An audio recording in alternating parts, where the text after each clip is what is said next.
Hello friends, Jenkins Dota here, bringing you another Dota 2 video on behalf of DotaAlchemy.com, and this video is going to be part of the offlaning video series, and I'm going to be talking about applying pressure to the carry.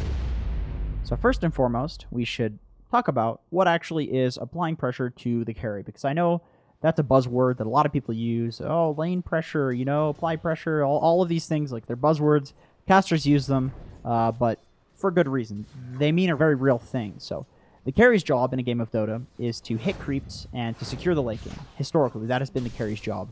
More recently, carries have been taking on the role of also applying pressure to lanes. And what I mean by that, once again, another buzzword, is to simply shove lanes out, to kill creeps so that there are creep waves pushing into enemy towers. That's what a carry wants to do, but that's basically because carries have been just useless, and they're like, I'm the late game insurance policy, and people are kind of like, at this point, hey man, you got to do more. So that's what carries have started doing. They're applying pressure to lanes while also being that late game insurance policy. So applying pressure to a carry, given that, is to essentially make the carry do those jobs worse.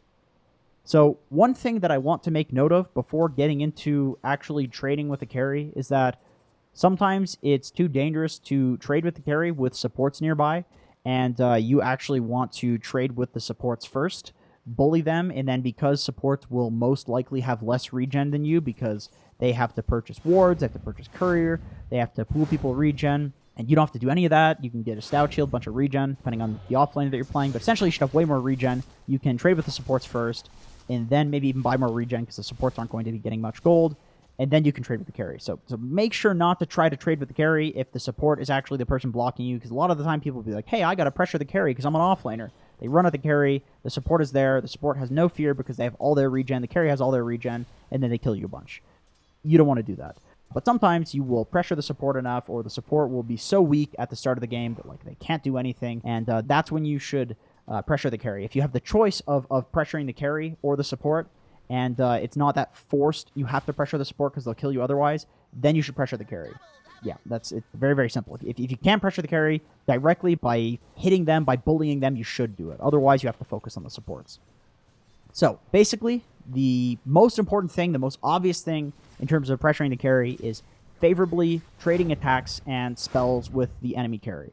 So let's cover some situations in which you might be utilizing something that you have in order to trade more effectively with a carry. So if you have spells that simply do more damage for a lower mana cost than the carry, use these on the carry, and that's going to apply pressure.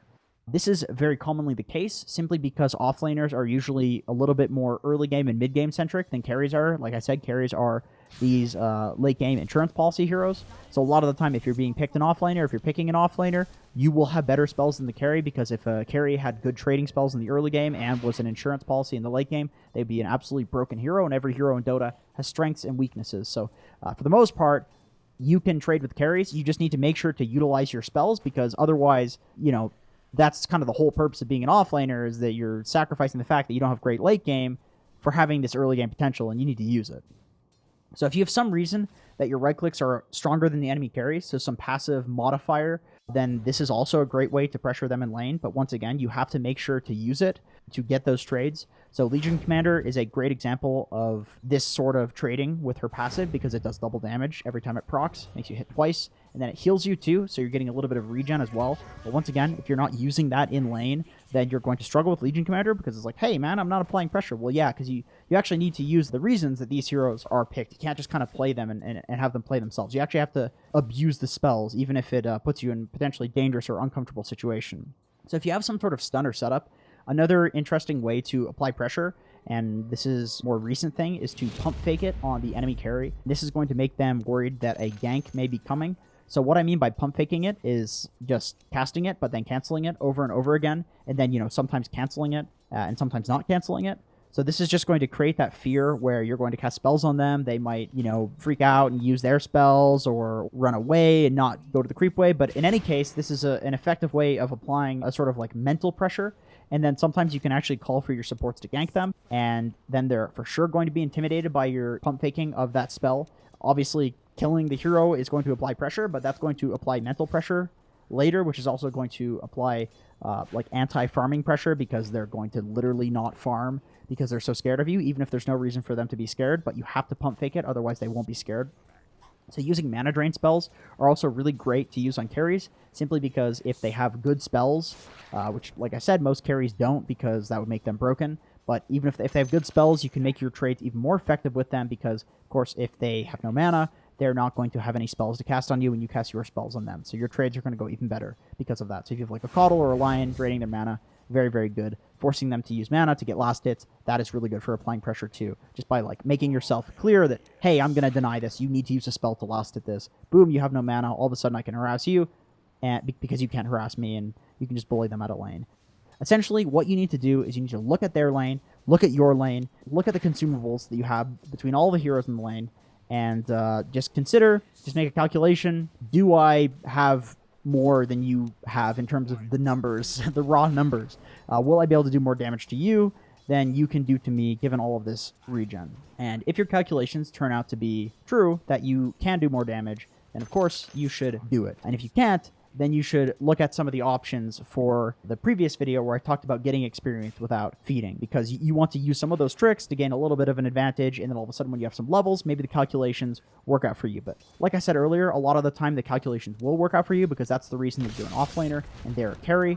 So just use what you have in your arsenal, and you will most of the time as an offlaner be able to bully the carry, just because that's kind of the definition of the roles.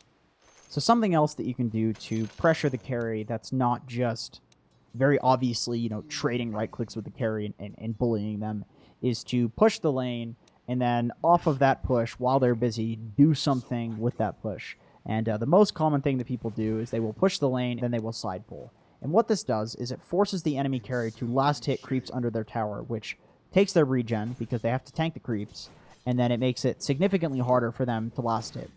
And they have to sit there dealing with that creep wave, so they will almost always lose a few creeps of experience to the neutral creeps, killing their creeps that you pulled, because they will be so busy under the tower that they just can't run through and grab the creep wave or experience. This is better against heroes like Spectre, maybe not so much against something like a Terrorblade, because he'll just kill the wave so quickly, he'll run over to the side camp and he'll just get the experience for that as well. So this is an excellent thing to do if you know that you can't trade spells favorably with the enemy carry, if your hero excels with an experience advantage over the carry, or if you have some very fast way of pushing out the lane. So for instance, Nature's Prophet is very, very good at this. You can just put the creeps that you have under control, the minions, you can throw them onto the range creep, kill the range creep, that will push in the wave if you're Nature's Prophet, and then boom, you can pull the side camp, get a bunch of experience advantage on the carry. This is also something that's a lot safer to do than trading spells and right clicks, and it also applies pressure because you save your regen, and then you're a lot less susceptible to ganks. Because if you're sitting there on the creep wave, bullying the carry, you're getting low, they're getting low, but all of a sudden, boom, a support comes out of nowhere, you're dead. So this is something that a lot of people do, which is pulling the side camp and after pushing. Push-pull is what they call it. People will do this when it turns nighttime. People will do this when wards despawn. People will do this when they feel unsafe in the lane and they don't want to die, which makes a lot of sense because this is just a way safer way of bullying the carry in some way. So something else that you can do after pushing the lane, and this is kind of more of a greedy route in some regard, is that you can push the lane and then run behind their tower and grab the next creep wave, pull it to a camp, grab the next creep wave, pull it to a camp, and then you're going to be farming both the creep wave and the camps that you pulled to. This is particularly good if you want to dive your opponents, because you will kill the creep wave very, very quickly. You will send a wave under their tower, which allows you to dive without taking tower shots. So like if you're a Bat Rider, this is really good because Bat is great at diving. You just put napalms and use your Firefly and then you kill. So really great with Bat Rider, really great with heroes that want to just be really greedy and farm both things at once and don't really care about the carry getting those last hits. So it just depends on what you want to accomplish essentially out of the lane, what you do with pushing the lane, but you can do a lot. One important note to make is that if the carry leaves to go jungle or to go elsewhere, which happens a lot right now, you can still apply pressure to the carry without leaving the lane. One of the biggest misconceptions that I've seen is that people will try to follow the carry around in the jungle, and it's such a huge, tremendous waste of time because a support will just go to the lane and get total free farm and experience that they'll essentially be able to carry up until a point where the carry will come back.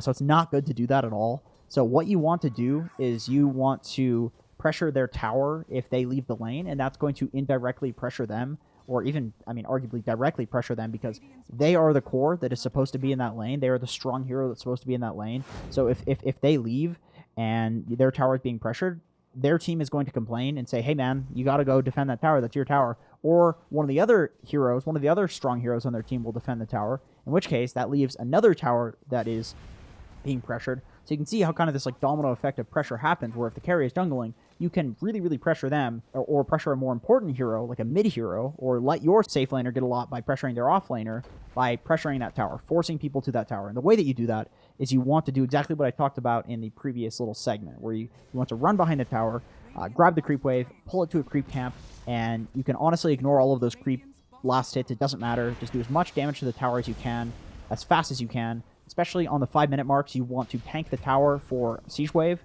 using salves, using bottles, so that way the siege wave stays alive. You wait for the next creep wave to get there after the siege wave creep wave, and then you can stop tanking the tower, and usually 2 creep waves worth of siege creep hits will kill the tower. So definitely abuse those siege creeps. Send out salves for that, send out bottles for that, because that's going to apply a crap load of pressure. Ring of Basilius is great for that as well. So that's how you pressure. And then eventually the carry will probably come back, and then you can continue your motions of pressuring the carry. Eventually you can take the tower while the carry is there, and then you've just won the game because you've done such a good job at offlaning.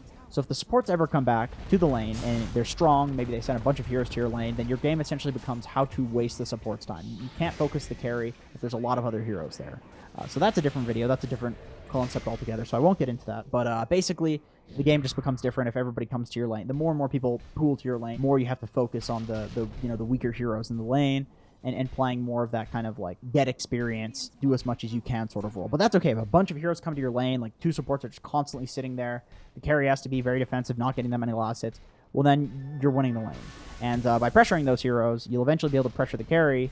And like I said, it's kind of this like domino effect where eventually you'll gain so much of a lead from pressuring one hero that you can just ignore that hero, pressure another more important hero, or pressure multiple at once, which is going to gain you even more of a lead. And then there's this just snowball effect where you're just winning the game as an offlaner, essentially.